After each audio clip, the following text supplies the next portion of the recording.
வேண்டும். அம்மா நெஞ்சில் உன் திருநாமம் வழிய வேண்டும்.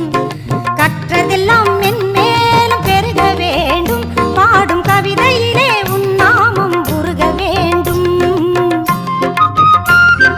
சுற்றமெல்லாம் நீடூழி வாழ வேண்டும். ஜோதியிலே நீ இருந்து ஆள வேண்டும். மற்றதெல்லாம் நான் உனக்கு சொல்லலாமா? மடி மீது பிள்ளை என்னை தள்ளலாமா? உன் மடி மீது பிள்ளை என்னை தள்ளலாமா? அம்மா கற்பூர நாயகியே கனகவல்லி, காளி மகமாயி கருமாரி அம்மா